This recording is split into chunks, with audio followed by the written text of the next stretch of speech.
Assalamualaikum warahmatullahi wabarakatuh. Alhamdulillah, syukurillah, la haula wala quwwata illa billah.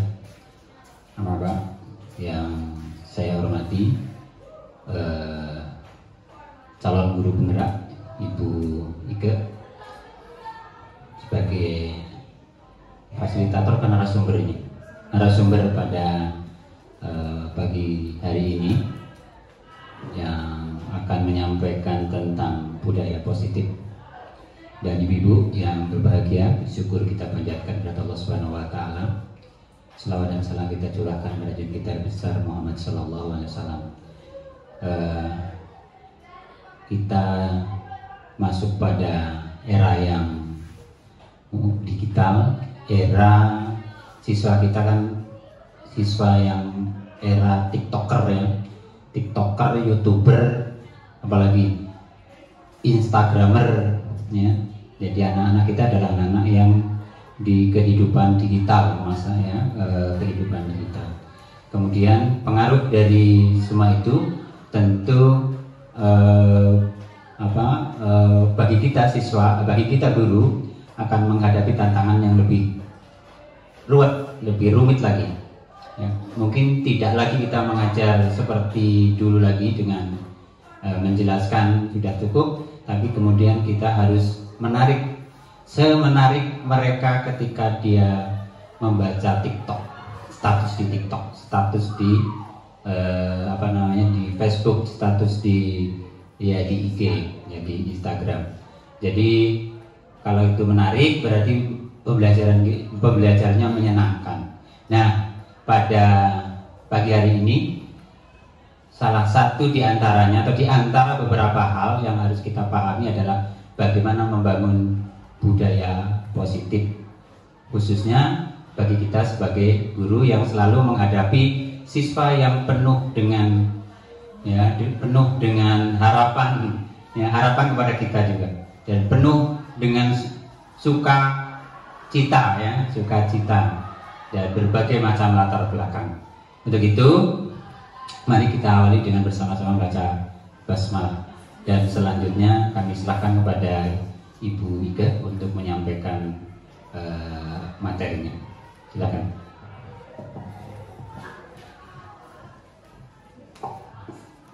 Baik, terima kasih Pak Sukra sudah membuka kegiatan ini. Di sini saya akan menyampaikan sebagai tugas saya sebagai calon guru penggerak angkatan 9. Nah, di sini saya diberi tugas untuk membagikan atau bersosialisasi mengenai budaya positif.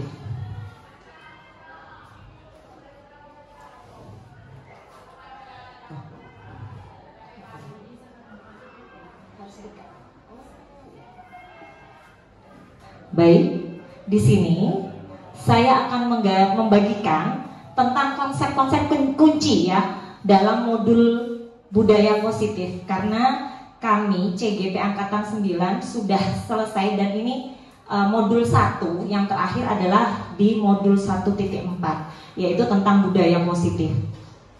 Di dalam budaya positif itu ada apa saja? Nanti ada perubahan paradigma atau perubahan pandangan atau mindset kita sebagai seorang guru nanti bagaimana. Kemudian disiplin positif itu makna yang sebenarnya itu seperti apa. Kemudian motivasi, jadi motivasi perilaku manusia itu berdasarkan apa saja, nanti ada pembagiannya. Kemudian kebutuhan dasar manusia. Kemudian nanti ada posisi kontrol restitusi. Nah, nanti itu apa sih arti restitusi. Kemudian keyakinan kelas, bukan kesepakatan kelas lagi. Dan yang terakhir tentang segitiga restitusi. Nah, yang kedua nanti saya akan membagi pengalaman pembelajaran yang saya dapat setelah menerapkan kunci konsep tadi. Baik, sebelum memulai, enaknya ice breaking dulu ya. Tadi kayaknya ada usulan menyanyi ya. Untuk melatih konsentrasi, enaknya menyanyi. Ini yang saya ingat tentang topi saya bundar, tapi cepet ya. Topinya nanti diganti biasanya topi saya bundar, tapi diganti. Topinya diganti hidung ya. Topi sayanya jangan gini. Saya dibalik. Iya. Ayo. Jadi panjang. Ayo disepakati. Mau jadi panjang kan? Tetap bundar. Jadi topi saya bundar, kata Bu Hikmah gitu. Ya kan? Bundar topi saya. Ya kan? Kalau tidak gini berarti. Oke, kan tidak, harusnya tidak gini. Tidak bundar. Bukan, kalau bukan berarti gimana? Bukan lagi ya. Bukan kan sama tidak. Bukan topi saya. Ya, gimana? Boleh. Siapa ini yang jadi pengawas benar salahnya? Kayaknya Pak Sukra ini. Baik, kita hitung ya. Konsentrasi, saya yang nyanyi. Nanti nyanyinya agak slow, cepat. Gitu ya. Mau sambil duduk aja kah? Berdiri? Berdiri ya, kata Bu Rasma, berdiri. Gimana? Agak ke tengah. Oh ya. Permisi Pak. Pak sekarang mau ikut juga?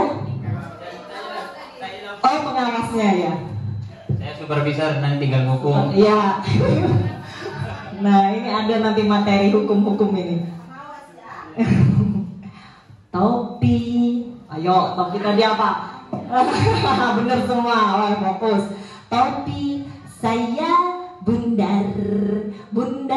Topi saya kalau tidak. Ayo Bu Amar. Begini Bu Amar. Ayo Bu Amar.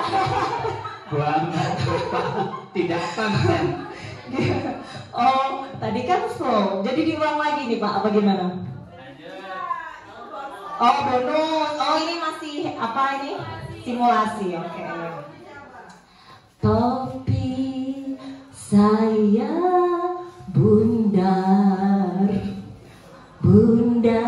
Ayo Pak Said, bundar. Topi saya kalau tidak bundar, bukan topi saya. Wih, hebat semua. Baik. Oh, mau cepat. Saya minta cepat. Topi saya bundar. Topi saya kalau tidak bundar, bukan topi. Ayo siapa jujur? Bukan topi saya. Siapa Pak Sukra? Nggak ada. Oh, hebat semua. Masih fokus semua, mantap berarti ya. Baik, next ya Bapak Ibu. Nah, sebelum kita masuk ke materi, perlu mengulas balik. Sebenarnya apa sih tujuan utama pendidikan? Ya, ternyata menuntun segala kodrat yang ada pada murid kita agar mencapai keselamatan dan kebahagiaan yang setinggi-tingginya. Itu tujuan utama pendidikan. Apakah dalam mencapai proses untuk para murid yang seharusnya bahagia tadi sesuai dengan filosofi Ki Hajar Dewantara? Ada yang mau menjawab Bapak Ibu? Apakah, saya ulang lagi ya, apakah dalam mencapai proses endingnya tadi loh ya, kan untuk mencapai murid supaya mendapatkan kebahagiaan setinggi-tingginya dan keselamatan setinggi-tingginya, apakah itu sesuai dengan filosofi Ki Hajar Dewantara? Mungkin Bapak Ibu ingat ya, yang semboyan KHD ada 3 semboyan. Ayo, siapa ingat? Bukan saya maksudnya ini tanya jawab ya Pak, tapi yang itu ada yang, oh iya, silakan Bu Ambar. Monggo.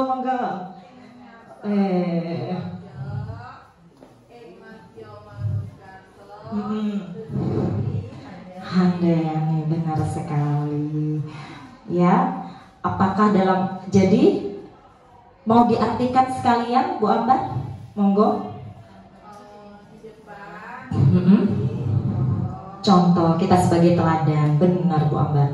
Di tengah kita mendorong membangun kemauan murid kita ya Bu Ambar ya pastinya ya. Di belakang mendorong, memberi motivasi. Iya, itulah peran kita sebagai guru dan itu sangat mulia sekali. Ayo layak tepuk salut. Salut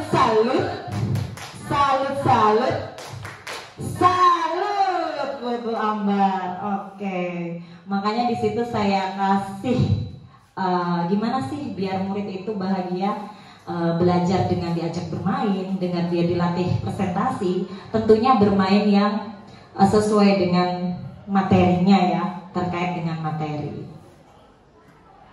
Ini jawabannya Bapak Ibu ya. Jawabnya iya ya. Proses bahkan endingnya tujuannya apa? Buat mereka bahagia, merasa aman, nyaman, bukan tertekan. Itu ya.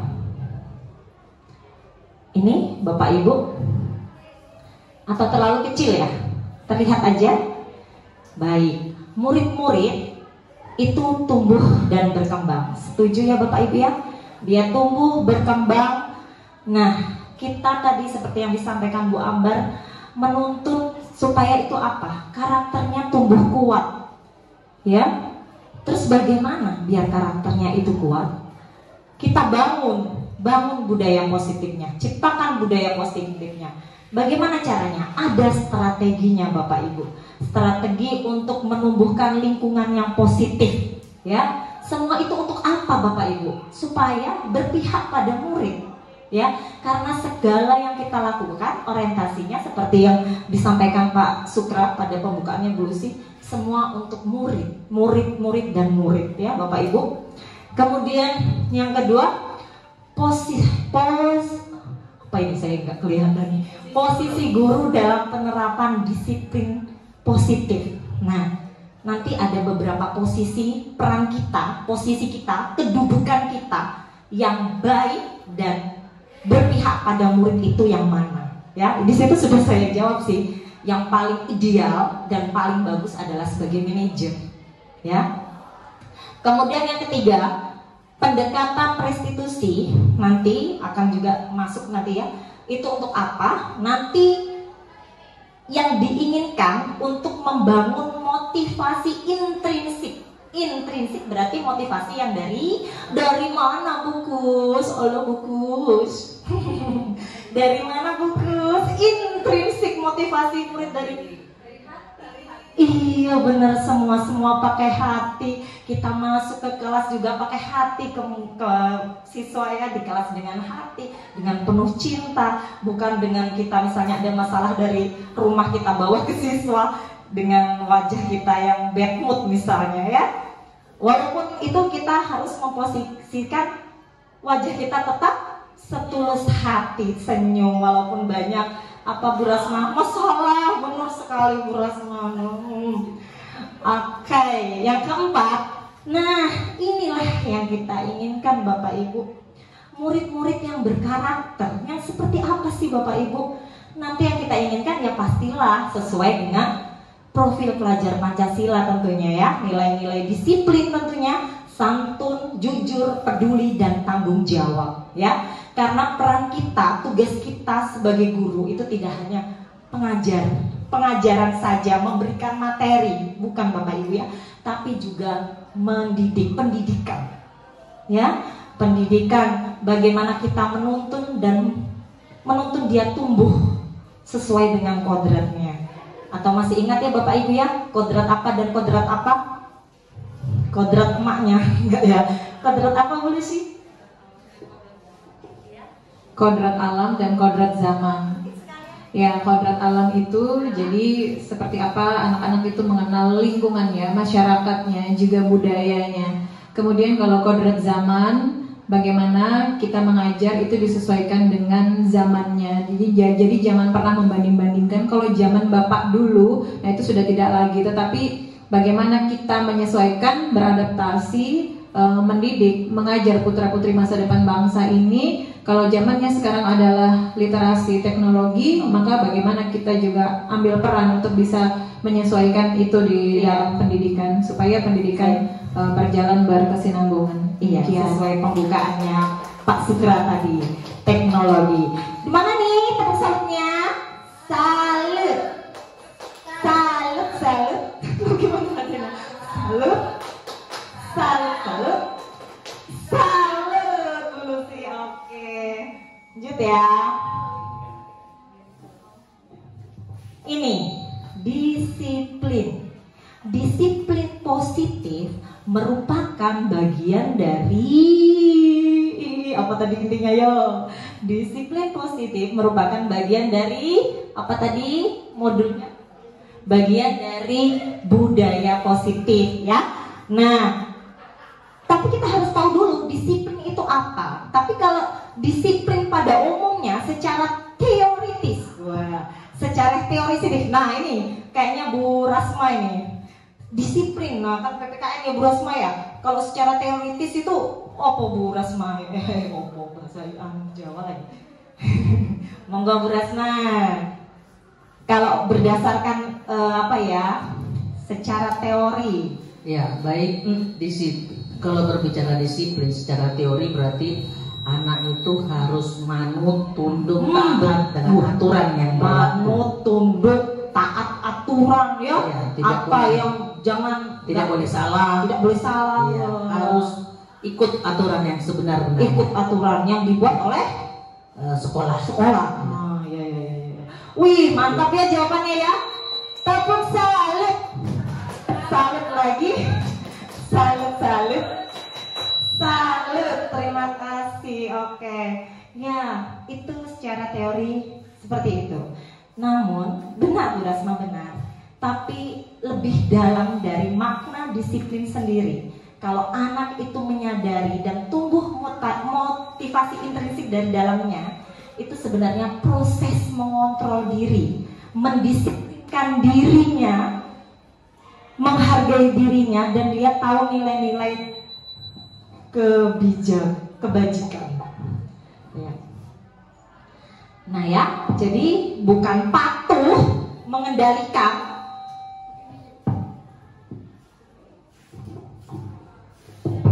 Tes ya. Jadi bukan patuh seperti tadi ya Bu Rasma bilang ya. Patuh, tunduk ya kan. Bukan patuh mengendalikan, mengontrol, mengatur murid. Itu saya kasih tanda panah. Oh, siap. No. Tetapi bagaimana kita menyesuaikannya ya? Menyesuaikan kebutuhan siswa kita itu sebenarnya apa sih? Ya, kriterianya apa sih yang mereka inginkan? Mendisiplinkannya dengan implementasi nilai-nilai kebajikan yang universal, yang umum universal. Kebajikan itu apa nanti yang dibangun? Dalam keyakinan kelas nanti dituangkan, keyakinan kelas itu disepakati bersama melalui segitiga restitusi. Gimana Bapak Ibu, ngantuk Bu? Ngantuk Pak? Oke, lanjut ya. Atau ada yang ditanyakan sampai sini dulu? Harusnya jangan gitu dulu ya. Siapa yang mau gitu ya? Oh ya. Itu salah satu membuat rasa tidak nyaman untuk siswa ya Bapak Ibu ya. Harusnya ditawarkan dulu. Aduh ini saya kena ini. Oke.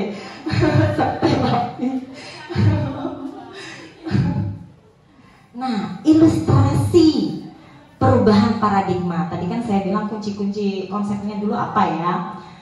Bapak Ibu, oh ya, siapa? Nah ini siapa ini?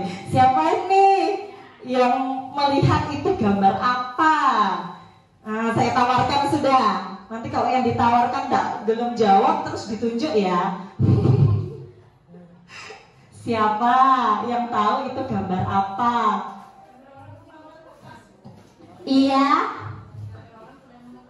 Iya, sedang mengepalkan tangan. Oh ya, ada yang mau menyempurnakan jawaban? Kalau saya lihat dari benar. Kalau saya lihat dari tangan yang menggenggam itu kayak seolah bukan kayak ayo Gimana kamu? Cuman kalau tangan yang begini, bagaimana? Kenapa kamu bisa seperti ini gitu? Apa sih? Gimana? Bukan? Iya. Oh iya, kalau yang ini tertutup, kalau yang ini lebih terbuka ya. Iya, benar semua. Bu Lucy tadi benar juga mengapa. Terus ditambahin lagi, disempurnakan jawabannya. Ada yang terbuka, tapi serasanya mengepal itu kayak mau keras ya, kekerasan menonjok. Ada lagi yang mempunyai pandangan yang berbeda terhadap gambar itu. Nanti dari gambar itu kita nanti akan ke perubahan dari apa ke apa. Gimana? Ada yang lain? Lebih kaku kali ya, yang begini tuh lebih kaku. Lebih kaku. Ada yang membayangkan yang lain selain itu? Lebih kaku, berarti lebih semangat. Terus yang terbuka itu pasrah, ya. Oke. Oh iya, silakan. Mohon izin untuk merespons. Ini pertanyaan pemantik begitu ya kepada kami. Apa yang tergambar di kepala kami tentang ilustrasi yang diberikan antara tangan yang terkepal dengan tangan yang terbuka? Kalau saya memaknai ilustrasi ini adalah sebagai kalau tangan terkepal itu seolah-olah kita menyembunyikan sesuatu. Kalau saya gitu ya, seperti misalnya kalau kita berbicara, kemudian tangan kita kayaknya terkepal gitu, sepertinya ada sesuatu yang disembunyikan atau dirahasiakan. Tetapi kalau untuk yang tangan terbuka, telapak tangannya terbuka seperti itu lebih apa ya, lebih friendly gitu, kayaknya lebih ramah gitu ya, sehingga terbuka. Itu menurut saya, Bu Ika. Oh iya, benar semua jawabannya bagus. Guru-guru hebat SMP 3 loh. Tepuk tangannya dong, Pak Said, mana tepuk tangannya? Bagus sekali. Oh, ada tambahan lagi dari Pak Said. Dari ilustrasi perubahan paradigma, jadi genggaman dengan terbuka ini adalah bukan permasalahan ada yang dirahasiakan atau tidak. Iya, Pak, mic-nya Pak, biar lebih cepat suaranya Pak. Belum di, ya.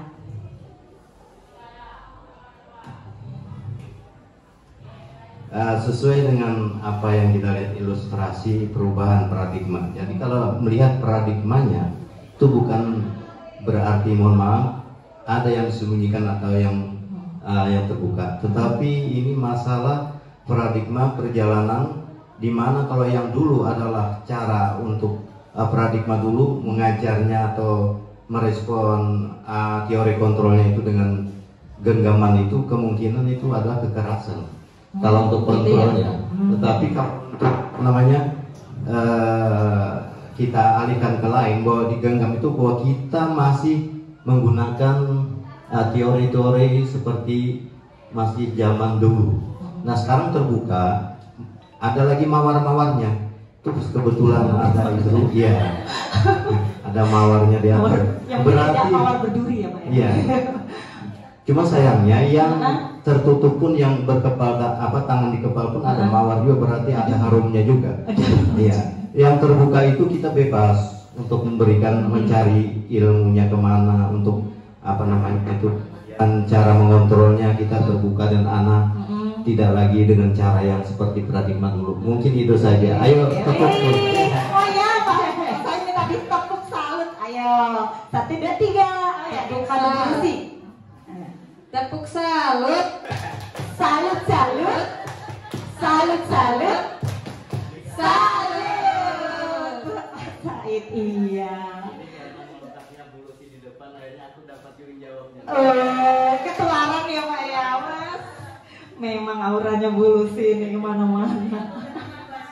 Kena imbasnya. Saya butuh, ya, kena juga. Kena imbas juga. Saya pengen berbicara juga. Oh, juga salut-salut nanti ya Bu ya. Ya, saya dapat dari salut. Oh iya, dapat dari salut. Oh tidak sih.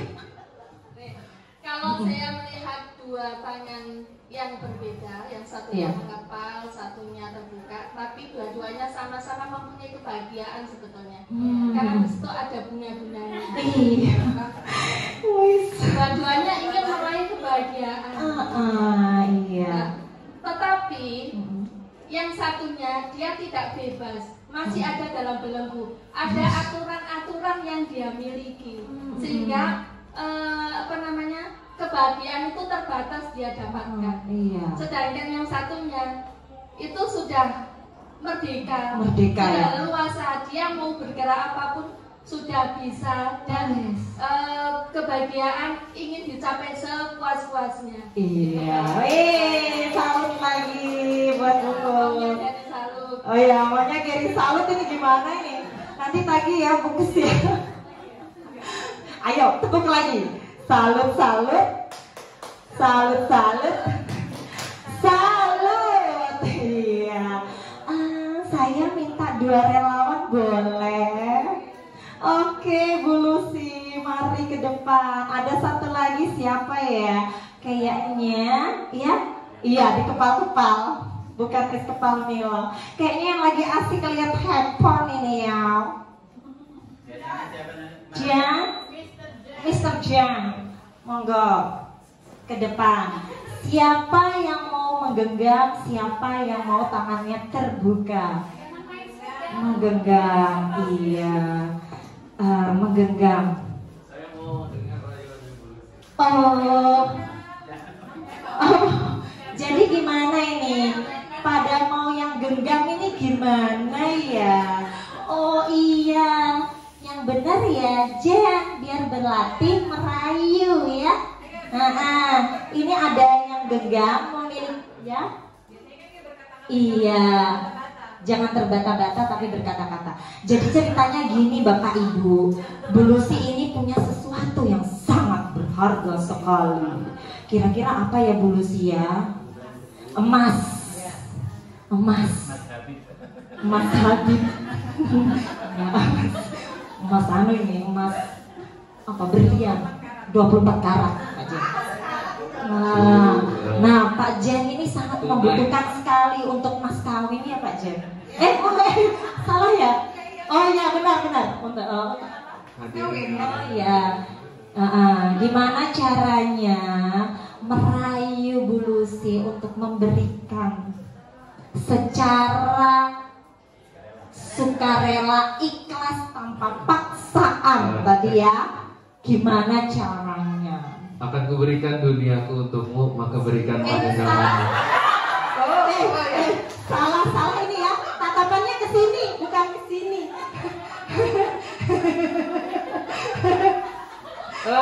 Ulang ya. Oh iya, diulang. Oh iya, belum dimulai ini gimana? Hah? Oh iya, gimana? Mulainya? Oh iya. Oh iya, aduh, gak memang ini. Action! Jen, ini emas loh Jen. Emas yang itu apa yang mana? Emas 24 karat. Emasnya kalau digenggam jangan keras-keras Bu, harusnya dibuka. Jangan dong, kan ini berharga bagi saya. Akan saya pertahankan. Kalau begitu, aku akan memberikan duniaku padamu, maka kau harus memberikan genggamanmu. Bagaimana? Aduh, meleleh. Memangnya Jen perlu buat apa? Saya butuh untuk apa Ibu? Masa depanku. Ya, masa depan kata Mas Sukra. Masa depan dalam membangun bahtera ya, bahtera rumah tangga bersama si dia. Iya, meskipun hilalnya belum terlihat. Jadi ini kan berharga sekali ya bagi aku ya. Tapi kalau aku kasihkan secara cuma-cuma, rasanya gimana gitu, berat masih. Aku masih berat melepasnya, sungguh. Jangan diberikan semuanya, cukup setengahnya saja. Bagaimana? Anda 12. Masalahnya setengahnya juga harga emas sekarang ini loh ya, Jen, lumayan. Harga terbaru di hari Senin 1.200.000 kalau nggak salah. Gimana kalau aku pinjemin? Tapi Jen ganti nanti. Saya setuju dengan yang itu. Kapan mau digantinya? Kalau kredit? Kalau kredit mau berapa kali bayar? Estimasinya berapa? 1 gram berapa ya Bu? 1 juta kalau 12 berarti 10 kali lah. 20 lah. Terlalu lama. Kalau 10 aku kasih setengahnya. Ya 5 kali bayar lah. 5 kali bayar. Oke, deal. Ya, deal. Deal. Jadi kawin. Oh, maaf ya Mas. Ini Jen. Jadi kawin ya, jangan lupa undangannya ya. Baiklah. Undangan Oke, akan ya, disebar Bapak. secara online ya. Undangan akan disebarkan secara online untuk menghindari kertas. Oh ya, paperless ya. Iya. Sudah ya. Wih, bagus sekali Ujung-ujungnya kok dramanya jadi kredit ya. Bisa ini bermain drama ini. Berbakat kayaknya bapak ibunya ini. Jangan mau dikredit. Jangan mau dikreditnya. Baik. Harus tunai. Bapak Ibu setelah menyaksikan drama tadi antara Mr. Jen dan Bu Lucy, apa sebenarnya makna yang tersirat? Bu Lucy tadi ternyata dengan sukarela kah atau paksaan? Awalnya mau. Gimana Bu Rasma? Awalnya Bu Lucy agak berat untuk berikan, tetapi karena dengan beberapa kalimat yang membuat Bu Lucy harus menyerahkan, karena Pak Janiar memberikan kata-kata yang bisa meluluhkan hati Bu Lucy, sehingga beliau memberikan setengah daripada emas yang dia miliki. Terima kasih Bu Rasma, benar sekali ya. Jadi yang berperan memberi atau tidak itu sebenarnya siapa ya Bapak Ibu? Yang berperan penuh dalam memberikan sesuatu yang berharga itu tangan yang dibuka atau tangan yang digenggam Bapak Ibu? Yang peran utamanya, yang terbuka kah? Yang terbuka kan tadi kan menerima kan si Jennya kan. Kalau Bu Lucy kan yang genggam tadi kan. Nah, jadi yang berperan, yang memegang peranan kontrol yang mana Bapak Ibu? Gimana? Iya,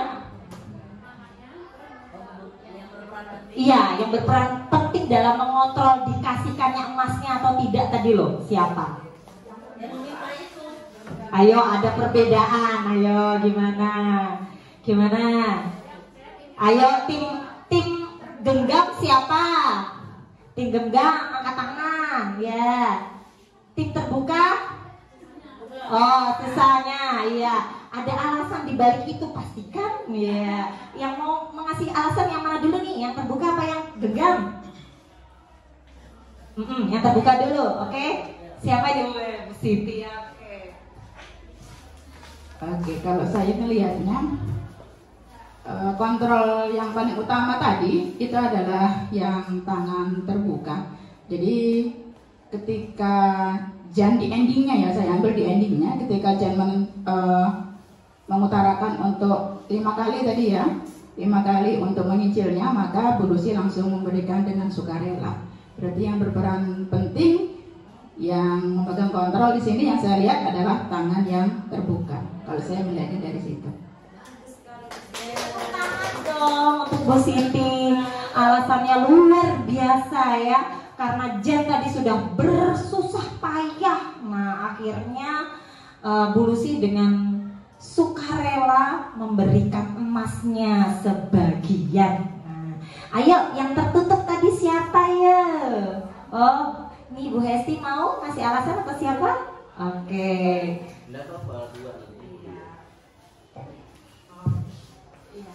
Kalau alasan saya, tadi kan sebelum tadi awal kan bersikukuh lah untuk tidak memberikan emasnya, tetapi karena ketulusan hati dari hati, akhirnya kok merasa gimana ya, merasa ada ibah, ada rasa kasihan, sehingga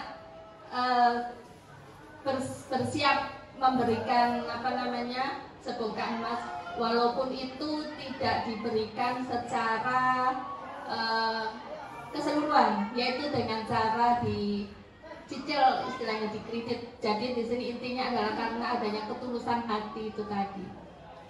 Mungkin Bu Hesti mau menambah.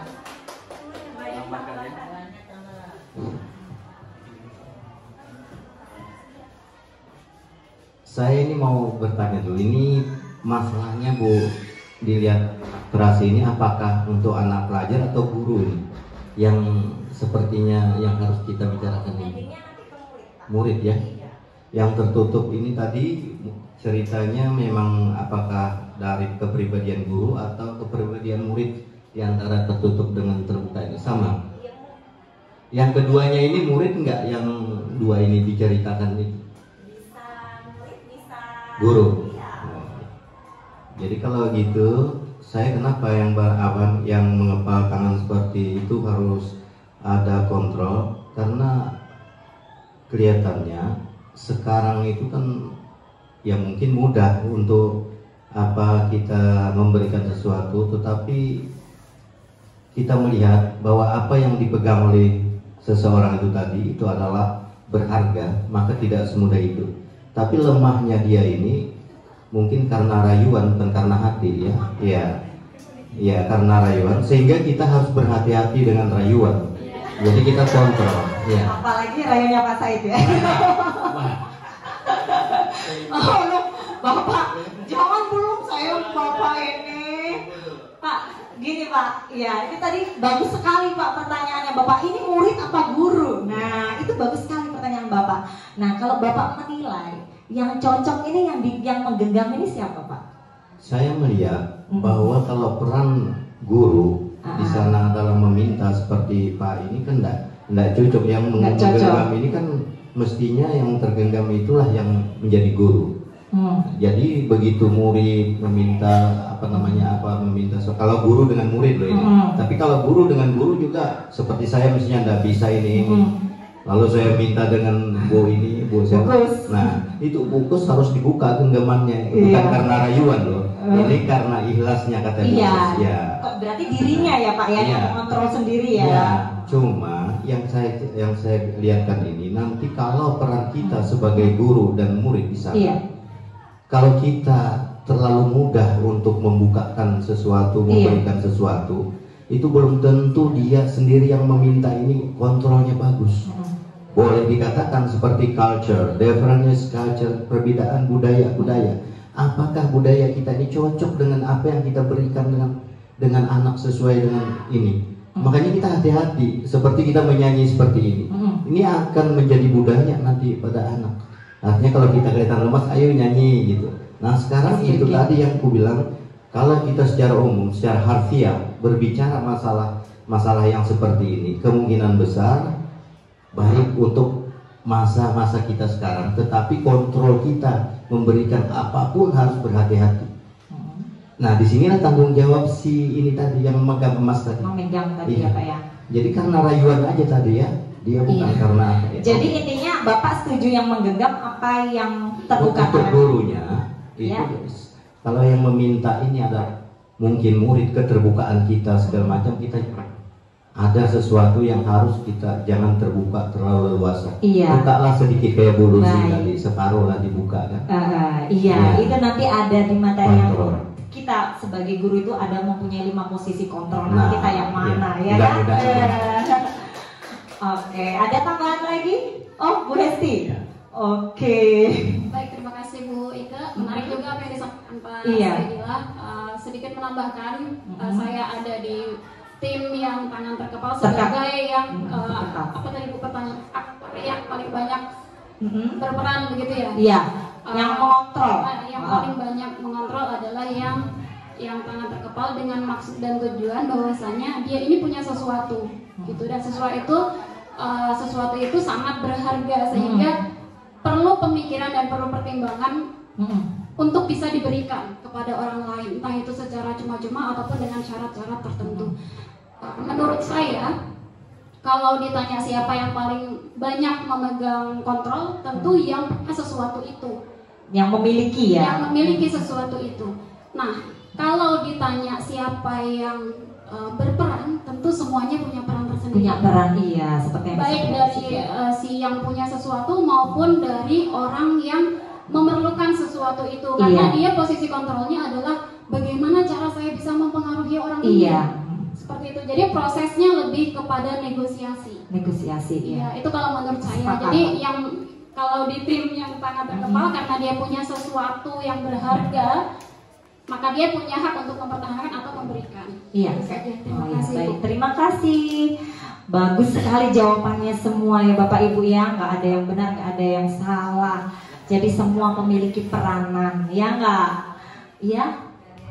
Iya, semua benar, nggak ada yang benar. Nggak ada yang benar, nggak ada yang salah, nggak ada yang benar, nggak ada yang salah. Aduh ini. Oke. Baik ya, kita lanjut ya. Oke. Ini ya, makna kontrol. Ternyata makna kontrol sendiri atau perubahan kontrol ya, itu dari stimulus respon menjadi teori kontrol. Bagaimana sih perbedaannya? Kita lihat ya Bapak Ibu ya. Ini. Jadi ini ada psikiater atau tokoh pendidikan yang bernama Dr. William ya, tentang memaknai apa sih makna kontrol itu. Nggak terlalu kelihatan ya Bapak Ibu, saya baca ya. Ilustrasinya, guru itu mengontrol murid. Jadi guru itu bisa mengontrol murid. Nah nanti murid itu mau dikontrol sama gurunya kah?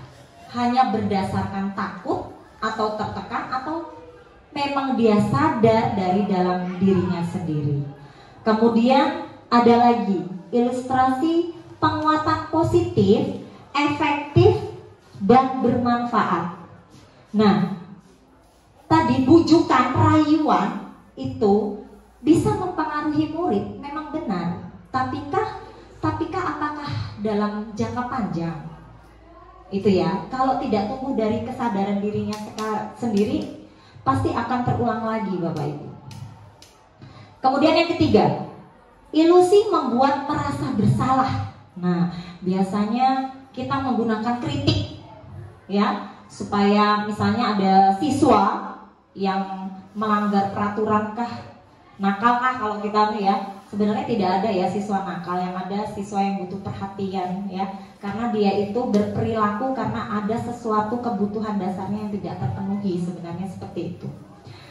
Nah, menggunakan kritik rasa bersalah untuk mengontrol murid, atau ilusi orang dewasa memiliki hak untuk memaksa, karena kita merasa guru, kita berkuasa, kita berwenang ya, memaksa tidak akan efektif ya sebenarnya dalam waktu yang panjang. Dia hanya jangka pendek saja ya. Bisa lanjut Bapak Ibu. Ini ya, perubahan paradigma stimulus respon teori kontrol ke teori pilihan ya. Jadi stimulus respon yang di sebelah sini, yang sebelumnya, menjadi teori kontrol.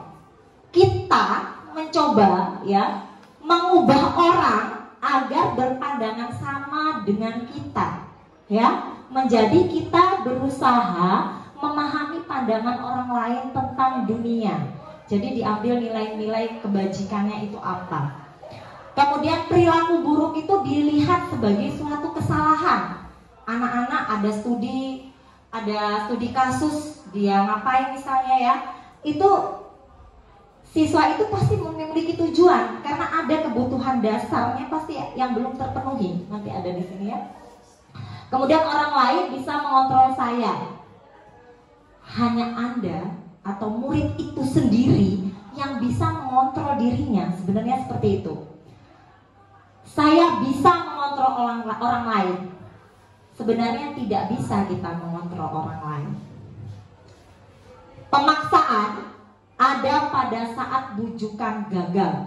Karena kita merasa siswa itu gagal, kita bujuk, jadi kita ancam lah. Kamu nanti tidak naik kelas kalau tidak mengerjakan tugas saya. Sudah numpuk seperti ini, gitu ya. Nah, sebenarnya teorinya berubah ya, bisa dengan kolaborasi Bapak Ibu, atau bekerja sama dengan orang tua, paguyuban, pihak BK ya, untuk menciptakan pilihan-pilihan baru atau solusi yang baru ya, yang berpihakan pada siswa.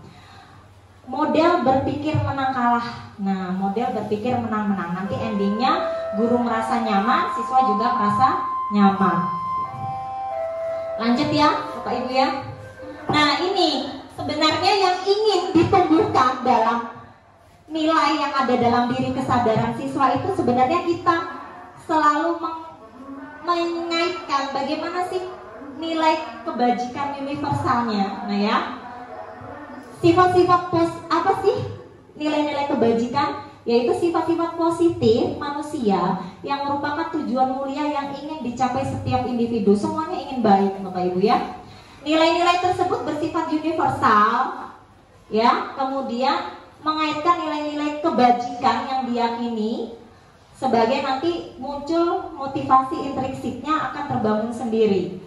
Terus nilai-nilai kebajikan yang ingin dicapai oleh setiap anak Indonesia yaitu profil pelajar Pancasila dengan 6 dimensi itu disepakati itu merupakan nilai-nilai kebajikan. Lanjut ya. Teori motivasi perilaku manusia. Oke? Motivasi itu apa sih Bapak Ibu? Ada yang tahu? Dorongan. Ada lagi? Dorongan aja. Keinginan, kemauan, bisa ya? Semangat, gerak, dia bergerak itu kenapa gitu ya? Sebabnya ya. Teori motivasi perilaku manusia, kenapa dia tergerak misalnya ya? Apakah untuk menghindari ketidaknyamanan atau takut dihukum? Apa yang akan terjadi apabila saya tidak melakukannya? Apabila saya tidak mengerjakan tugas, apa yang terjadi? Ataukah untuk mendapatkan imbalan dari orang lain? Apa akan saya dapatkan apabila saya melakukannya? Ya, untuk menghargai diri sendiri, saya akan menjadi orang seperti apa bila saya melakukannya. Nah, inilah yang dimotivasi yang dilakukan anak-anak. Ya, yang paling bagus yang mana Bapak Ibu? Ya, yang ketiga. Saya akan menjadi orang yang seperti apa bila saya melakukannya, ya. Nilai-nilai kebajikan apa yang saya dapat, ya. Bukan dari faktor ekstrinsik karena takut dari guru. Iya, gimana terima? Oh, iya. Ngeditnya kurang. Ini ya. Jadi kita mengharapkan murid-murid kita merdeka. Merdeka itu tidak hanya terlepas dari perintah, akan tetapi juga cakap buat memerintah diri sendiri. Seperti yang saya sampaikan sebelumnya, disiplin adalah mengontrol diri, mendisiplinkan diri. Nah, saya juga baru tahu Bapak Ibu ya, ternyata penghargaan itu adalah hukuman. Iya, tapi apakah kita tidak boleh memberikan penghargaan? Ya itu ya, kalau dibilang penghargaan itu hukuman, ya. Penghargaan berlaku sama dan hukuman, bahwa penghargaan itu berlaku sama dengan hukuman dalam arti meminta atau membujuk seorang melakukan sesuatu untuk memenuhi segala tujuan tertentu ya. Dorongannya eksternal. Nah itu ya, kalau penghargaan kan dia dikasih dari luar, bukan tumbuh dari dalam. Nanti akan muncul lagi, dia akan meminta lagi. Jadi tergantung Bapak Ibu, bukan motivasi dari dalam. Ya, ayo siapa yang bisa menjawab pertanyaan Ibu? Ibu kasih uang 100.000 gitu ya. Nah itu sebenarnya hukuman ternyata. Nanti dia akan nagih lagi. Bu, uang lagi ya 100.000. Jadi bukan dari dalam dirinya. Ya.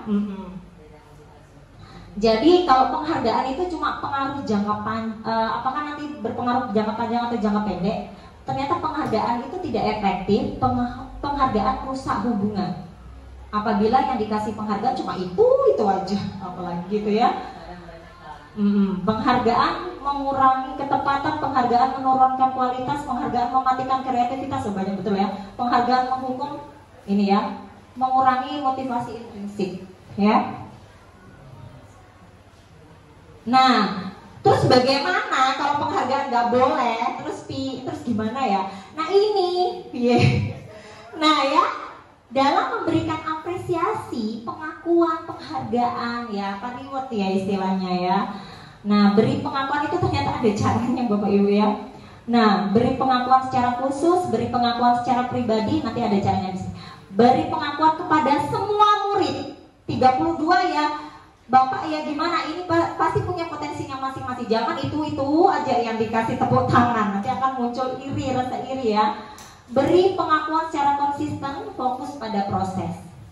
Nah, ini Bapak Ibu caranya ya.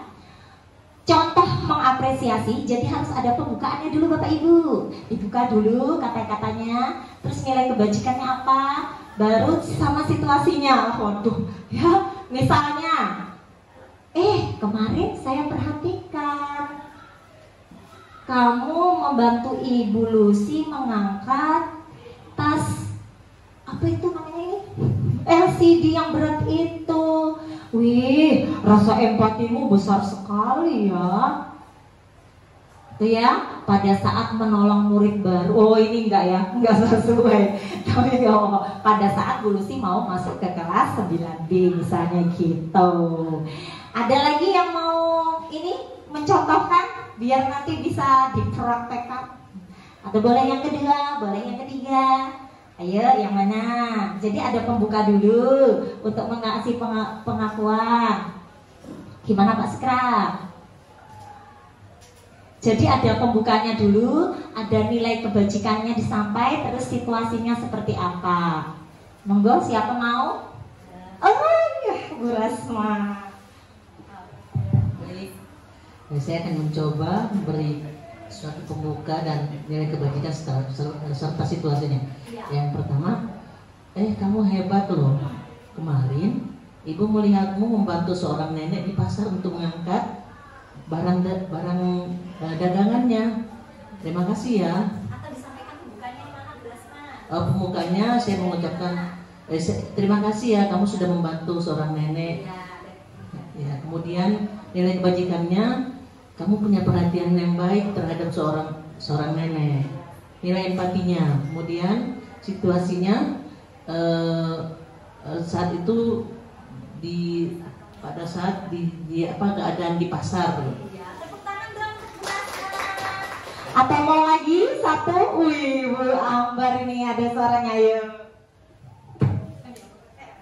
Baik ya, ini saya memberikan pengakuan dan apresiasi pada siswa karena tugas bahasa Inggris itu selalu dikumpulkan ya, selalu dikumpulkan karena saya selalu meriksa tulisannya, ejaannya, jawabannya ya. Nah, di sini pembukaannya ini saya berikan kepada Asifa ya, Asifa 9A ya. Asifa Arimbi ya, Asifa sama Adelia kalau nggak salah. Pertamanya si Asifa ya, dia mengumpulkan paling akhir ya. Pembukaannya, bukan Asian kelas. Enggak, Asifa, bukan Asian ya.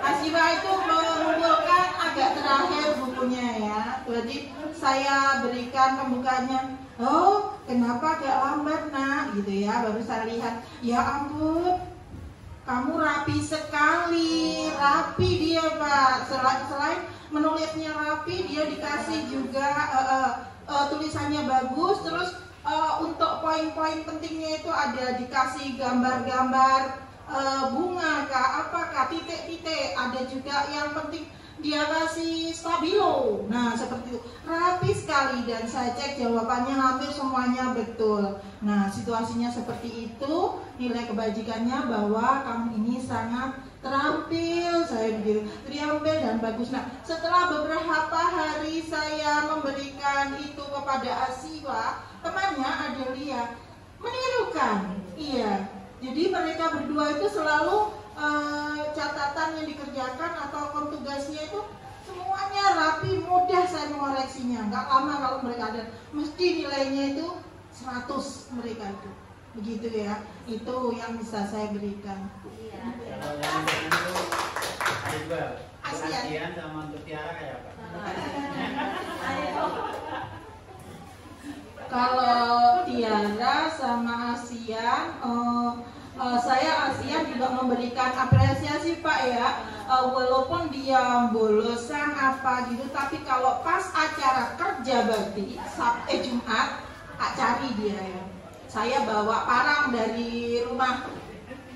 Satu-satunya itu yang pernah saya perhatikan waktu itu dia membabat tanaman itu dengan sangat terampil. Maka waktu hari Jumat kemarin waktu ada Pak PJ, pembukanya adalah langsung yang bilang, Astian, beberapa waktu lalu ibu lihat kamu waktu membabat rumput itu bagus banget, bersih banget.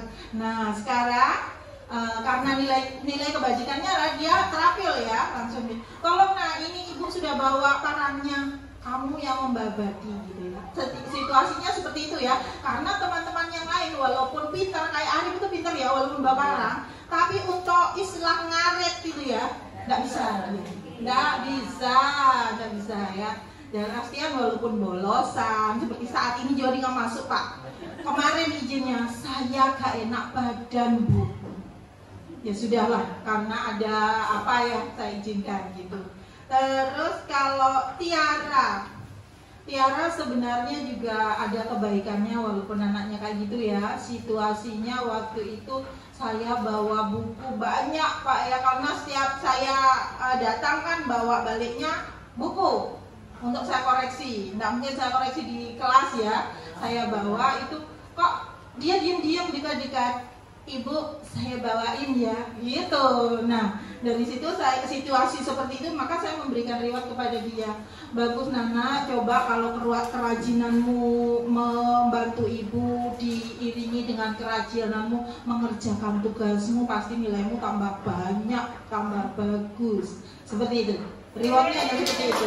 Tapi nggak mempan ya Pak ya, nggak mau dia mengerjakan tugas apapun. Nggak mau. Luar biasa Bu Ambar ya, benar sekali. Setiap anak pasti punya potensinya masing-masing ya. Nah, kita sebagai guru kan menuntun tadi ya. Tadi ada kata-kata Bu Ambar, Tiara tugasnya ini nggak mau. Ternyata disiplin positif itu nggak cukup sekali Bu. Tapi kita terus berkali-kali secara kontinu, komitmen dan terus mengingatkannya. Gitu ya Bapak Ibu ya. Lanjut. Tindakan guru, ini langsung ada jawabannya Bapak Ibu. Harusnya nggak ada dulu ya. Sudah ada RPA-nya. Mencatat 100 kali di dalam buku. Saya tidak akan terlambat lagi karena terlambat ke sekolah ya. Itu hukuman ya. Lari mengelilingi lapangan basket karena terlambat hadir, hukuman. Murid diminta push up, hukuman ya Bapak. Menggantikan kertas tugas teman yang telah dicoret-coret, konsekuensi karena selaras atau relevan dengan apa yang dia perbuat. Membersihkan tumpahan air juga konsekuensi, murid disuruh untuk menggunakan sepatu seharian di sekolah, jelas hukuman Bapak Ibu ya. Walaupun kita anggap itulah konsekuensinya ya, tapi ternyata itu hukuman Bapak Ibu. Karena ada kejadian dia akhirnya tidak berani keluar kelas manapun karena merasa malu lepas sepatu ya, akhirnya dia tidak jajan, tidak kemana-mana ya, membuat anak tidak merasa nyaman. Lari mengelilingi lapangan basket ya untuk pelajaran PJOK. Ini kenapa konsekuensi? Karena memang pelajarannya olahraga ya. Oke lanjut. Oh kebalik saya, ini harusnya ini duluan, gimana toh ya. Udah tahu. Oh mengingat, ayo nomor 1 Bu A suaranya. Mencatat 100 kali Bu dalam buku. Saya tidak akan terlambat lagi. Itu hukuman atau konsekuensi? Benar sekali. Lari mengelilingi lapangan. Benar. Murid diminta push up. Benar. Menggantikan kertas tugas temannya yang telah dicoret-coret, konsekuensi. Membersihkan tumpahan air di meja karena dia sendiri yang konsekuensi. Murid disuruh untuk tidak menggunakan sepatu seharian, hukuman ya. Mengelilingi lapangan basket, pelajaran PJK, konsekuensi karena memang pelajaran olahraga. Ini ya Bapak Ibu perbedaan hukuman dan konsekuensi. Aduh tulisannya kecil-kecil. Hukuman sesuatu yang menyakitkan ya, tapi tapi harus terjadi, ya. Konsekuensi sesuatu yang harus terjadi tapi tidak menyakitkan, yang membuat anak sakit ya, baik fisik maupun verbal ya. Kemudian membuat anak tidak merasa nyaman tapi dalam jangka waktu pendek kalau konsekuensi. Kemudian anak membenci kedisiplinan kalau hukuman. Anak menghargai disiplin karena ada konsekuensi. Kalau hukuman paksaan mendorong anak, kalau konsekuensi mendorong anak agar mudah menyesuaikan diri, konsep diri yang buruk, konsep diri yang baik. Kalau konsekuensi, anak belajar untuk menyembunyikan kesalahan. Kalau hukuman malahan anak belajar untuk memenuhi peraturan. Kalau konsekuensi, marah, rasa bersalah, dipermalukan, dan merasa tidak dihargai. Hukuman itu sebenarnya ya. Kalau konsekuensi dibuat tidak nyaman karena harus melakukan konsekuensi yang diperbuat. Ini ya, ternyata semua yang dilakukan siswa apabila dia memiliki kasus, ternyata dasar perilakunya itu didasarkan kebutuhan dasar manusia yang kadang yang tidak terpenuhi, ya. Bertahan hidup, kesenangan, kebebasan, kebutuhan ya, kebutuhan dasar manusia itu, kasih sayang atau penguasaan. Ya. Ini misal saya ingin memberi contoh, ini berarti anak ini menurut Bapak Ibu yang mana ya? Ada seorang anak yang setiap di rumah dia itu isinya dan dia merasa itu hanya dimarahi aja sama orang tuanya. Bahkan ketika sekolah dia tidak jarang dikasih sangu. Entah itu karena kondisi ekonominya yang memang tidak memungkinkan, orang tuanya memang usianya lebih, maksudnya anaknya dia anak yang paling terakhir ya. Kadang aja sangu tidak gitu loh. Akhirnya anak tersebut mendapat kadang makan aja dikasih temannya. Seperti itu sampean ya. Nah, karena menurut Bapak Ibu, tapi dari akibat itu ya, ada suatu kebutuhan yang karena di rumah seperti itu, dia akhirnya berulah di sekolah. Ya. Berulah dan dia sebagai dalang mengajak teman-temannya mapel agama tidak ikut, mapel IPS tidak ikut, mapel seni budaya tidak ikut. Seperti itu. Ternyata ada kebutuhan dasar yang dia tidak dapatkan Bapak Ibu. Gitu.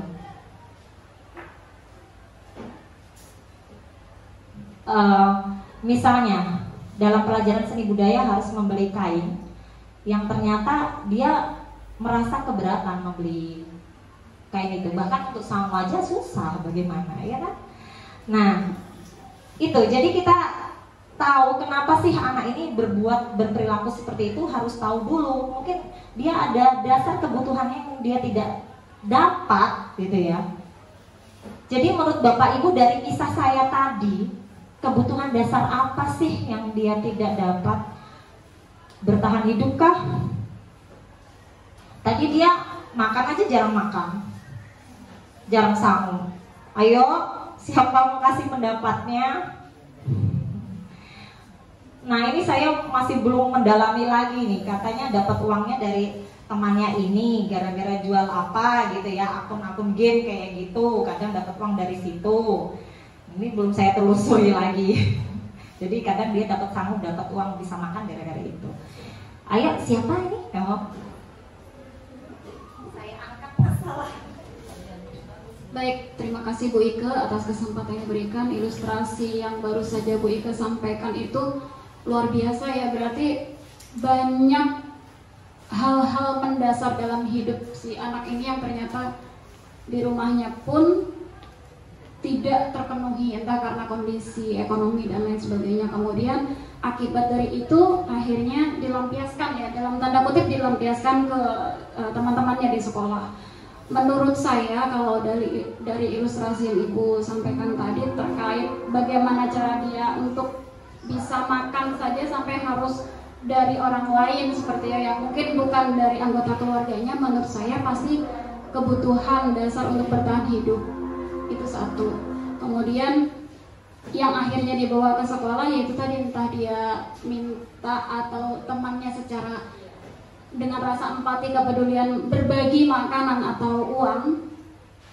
Itu menurut saya untuk kebutuhan dasar hidupnya masih belum tercukupi. Kalaupun tercukupi mungkin masih kurang ya untuk dia. Kemudian karena tadi ceritanya juga ada dia di rumah sering dimarahi begitu, sehingga dia mungkin hatinya sedih ya, murung begitu. Mungkin itu akhirnya terbawa juga ke sekolah, mangkir di beberapa mata pelajaran. Nah mungkin kalau dari 5 kebutuhan dasar ini, kebutuhan atas rasa kasih sayang dan rasa diterima, karena dia kurang, tangki cintanya itu kurang penuh di rumah, sehingga dia mungkin banyak mencari perhatian entah dari teman-temannya atau guru-gurunya begitu. Kalau ini memang ada kasus di Bu Ika sendiri, mungkin Bu Ika yang harus lebih banyak punya stok gitu ya, cinta dan kasih sayang untuk anak-anak kita ya. Terima kasih Bu. Baik Bapak Ibu, amin. Semoga kita bisa mencari dulu ya, mencari tahu kenapa anak ini seperti ini gitu ya. Jangan menjas langsung memarahi, bahkan menghukum karena kita emosi tadi ya. Seperti itu. Lanjut ini salah. Aduh kecil betul ya.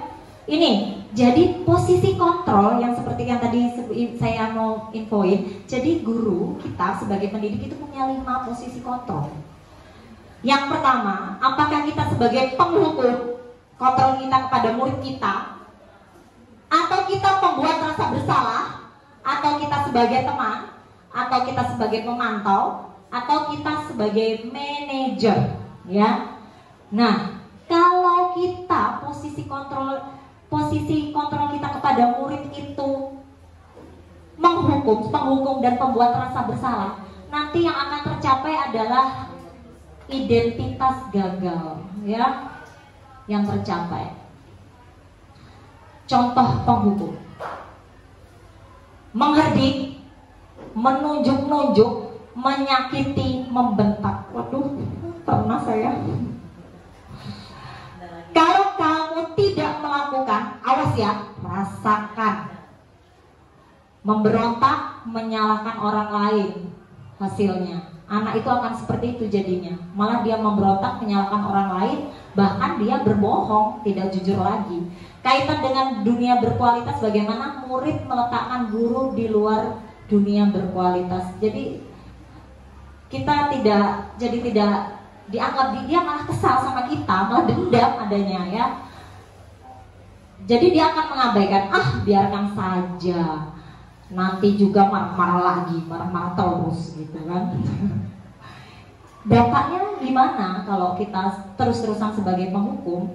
Dampak pada murid, dia akan mengulangi kesalahan lagi ya. Pembuat rasa bersalah, perbedaannya. Berceramah, mengatakan seharusnya gini, ibu kecewa, kenapa sih kamu sudah dikasih tahu kok kamu ulang lagi, kan waktu itu sudah ibu infoin, pokoknya ibu kecewa sama kamu, sudah kamu kesana aja, ke BK saja ya. Ditangani sama BK gitu ya, BK lagi jadinya ya tujuannya. Kamu guru berkata, seharusnya kamu sudah tahu ibu lelah sekali mengatakannya, ibu stres mikirin kamu aja yang diurusin ya. Itu membuat anak tambah merasa bersalah, tidak nyaman ya. Yang ngulang lagi, bahkan yang berbohong lagi di akhirnya.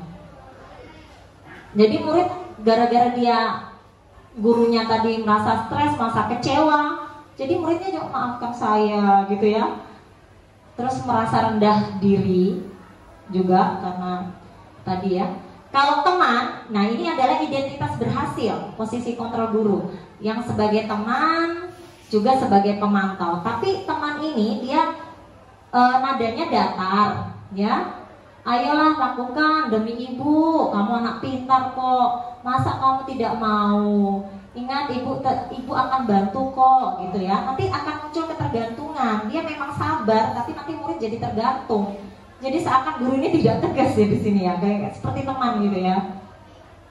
Murid meletak ini ya, sama saya pikir bapak Ibu saya ternyata begitu ya, murid berkata saya lemah, tidak mandiri, tergantung jadi anaknya nanti. Pemantau, nah pemantau ini beda lagi ya, apa terkait dengan peraturan ya, murid ini ya berapa banyak bintang yang harus saya peroleh. Jadi dia pingin dapat sesuatu ya, tapi gurunya harus mantau terus nanti, menitik beratkan pada sanksi atau hadiah untuk dirinya, jadi ada reward ya. Kemudian yang paling baik, yang paling ideal itu sebenarnya manajer menghargai diri sendiri, muncul di dalam dirinya apa yang murid nanti yakini, apa yang bisa kau kerjakan untuk memperbaiki kesalahanmu misalnya ya. Nah jadi dia nanti bisa mengevaluasi diri bagaimana cara memperbaiki dirinya ya, dan itu harus dilakukan berkali-kali, tidak bisa cukup sekali ya. Misalnya strateginya bisa kalau kita jadi wali kelas, satu murid untuk 1 hari misalnya kita ajak duduk berdua, kita ajak komunikasi, kita tanya tentang keluarganya, bisa seperti itu, tapi di tempat yang cuma berdua ya, jadi dia biar terbuka. Posisi kontrol, ayo tadi ingat ya, 5 posisi kontrol sebagai guru. 1 sebagai penghukum, 2 sebagai rasa bersalah, 3 sebagai teman pemantau, dan 5 manajer. Nah kalau kalimatnya seperti ini berarti apa yo? Ayo, saya kecewa sekali dengan kamu, pembuat rasa bersalah. Kamu tidak pernah benar melakukan yang nggak becus, penghukum. Ayolah lakukan demi ibu, bapak, ayah atau guru ya teman. Apakah kamu mau mendapatkan stiker bintang ini? Aduh ibu ini sering kasih bintang-bintang ini. Apa ya? Pemantau ya. Bagaimana kamu bisa menyelesaikan masalah ini? Manajer, kamu selalu yang paling terakhir. Tiara lagi yang terakhir, kamu lagi. Iya, lanjut. Ya, benar ya? Nah, benar. Ini jawaban yang benar, gak kebalik tadi. Lanjut ya. Nah, biar tadi posisi pemantau atau manajer tadi bisa terlaksana dan kita nanti meyakinkannya, karena ini dibuat bersama-sama dengan siswa. Ini dengan keyakinan kelas. Mengapa tidak peraturan saja? Mengapa harus keyakinan kelas? Karena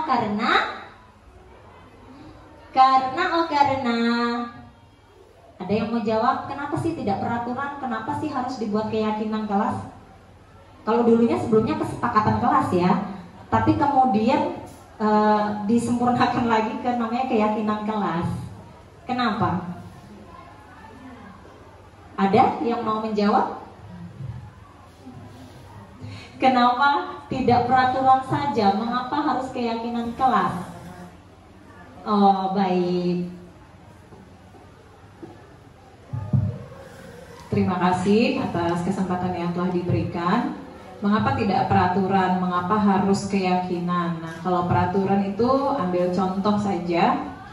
Seseorang menggunakan helm ketika menggunakan kendaraan bermotor, itu biasanya pakai helm karena peraturan, takut ditilang. Jadi tidak ada motivasi internal dalam dirinya. Tetapi kalau dia menggunakan helm bukan semata-mata karena takut peraturan, tetapi lebih kepada nilai-nilai yang ada gitu ya, bahwa saya pakai helm ini untuk keselamatan saya, bukan untuk siapa-siapa, bukan karena takut sama polisi, takut ditilang dan lain-lain, maka keselamatan itu sendiri akhirnya menjadi nilai-nilai yang diyakini. Nah, hal yang diyakini, nah itulah namanya keyakinan pada diri kita yang akhirnya memunculkan motivasi dari dalam diri, seperti itu. Makanya namanya jadi keyakinan kelas, bukan peraturan. Karena kalau peraturan akhirnya harus ditakut-takuti dengan sanksi, hukuman lagi. Tapi kalau segala sesuatunya itu muncul dari keyakinan diri, nilai-nilai kebajikan universal tadi, insya Allah akan berjalan dengan baik begitu ya. Seperti kenapa kita hadir di sekolah tepat waktu? Karena takut sama aturannya PJ Bupati misalnya, ya kan? Kenapa kita hadir di sekolah tepat waktu? Karena ingin dipuji ya, supaya jadi guru yang inspiratif misalnya. Nah, kenapa kita harus ke sekolah tepat waktu? Karena kita adalah sebagai guru, sebagai teladan siswa, dan kita wajib bertanggung jawab untuk itu. Nah, seharusnya yang seperti itu yang menjadi keyakinan kita. Terima kasih. Masih semangat Bapak Ibu? Atau tinggal dikit kok, dikit lagi. Benar sekali ya. Jadi yakin dari keyakinan itu memang dari intrinsiknya, dari dalam, bukan dari faktor luar seperti yang Bu Lucy bilang. Mengapa Ki? Jadi ada harus nilainya apa dulu? Itu yang harus dikaitkan sama anak dan disampaikan ke anak seperti tadi yang disampaikan Bu Rasma dan Bu Ambar. Ya, mengapa kita memiliki peraturan harus datang tadi ya sudah sampaikan Bu Lucy lagi. Tapi di situ ada nilai apa? Ayo nilainya apa? Mengapa kita memiliki peraturan harus datang tepat waktu pada saat mengikuti pelatihan? Berarti nilai apa yang di dalam situ?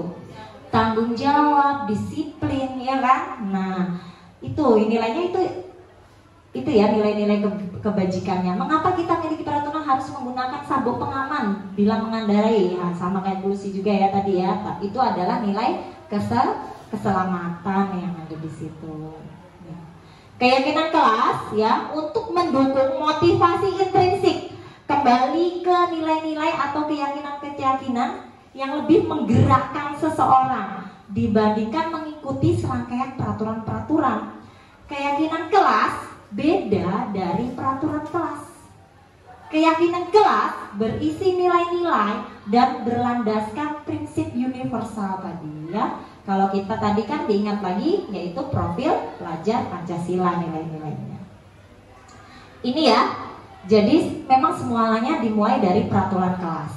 Kemudian keyakinan kelas, nanti lingkungan positif dan akan terbangun atau terciptanya budaya positif.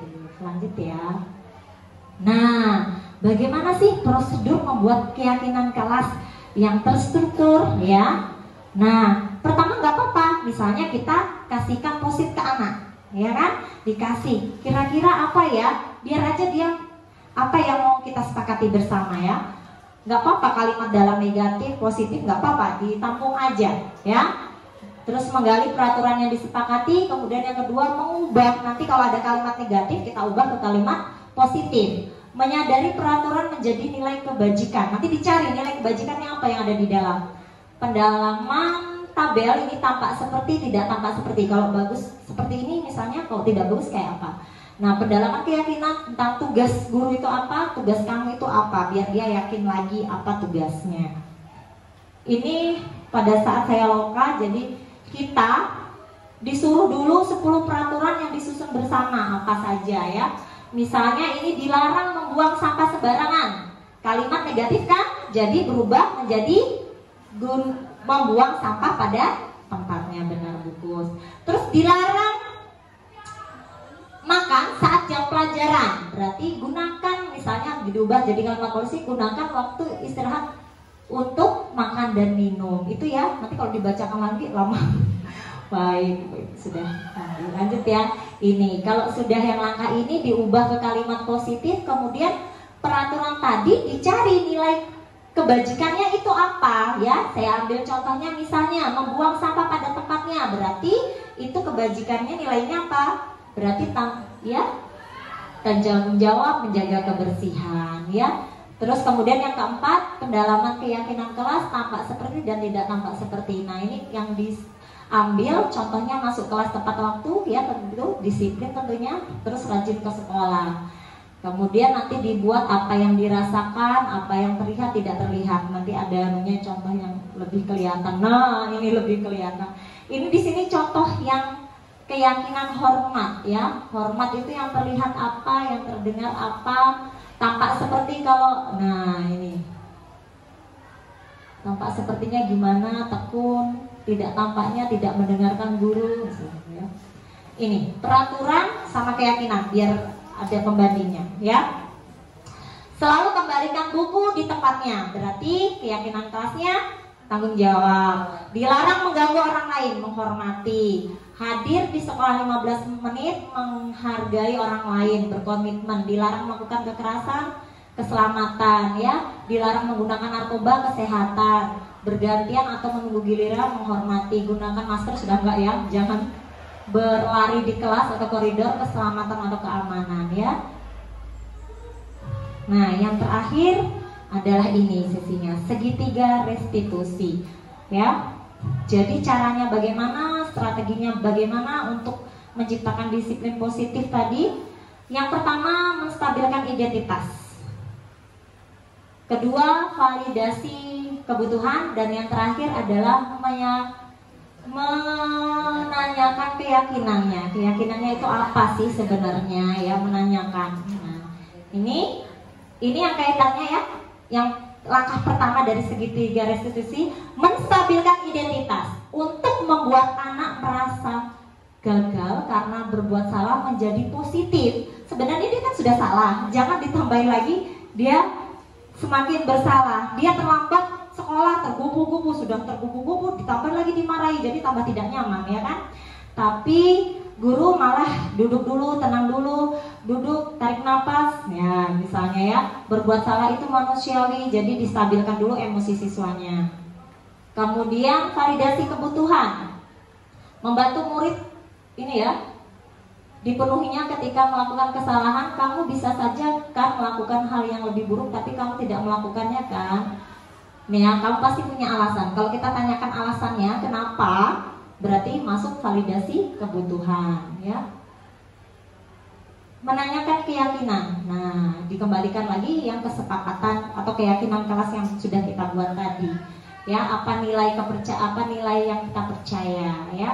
Nilai universal apa yang telah kita sepakati, kelas yang ideal seperti apa, kamu ingin jadi apa, atau cita-citamu itu apa sih nak, boleh dimasukkan ke menanyakan keyakinannya dia, sehingga terbangunlah apanya tadi, motivasi dari dalam diri, sadar dirinya ya, dari kesadaran dirinya.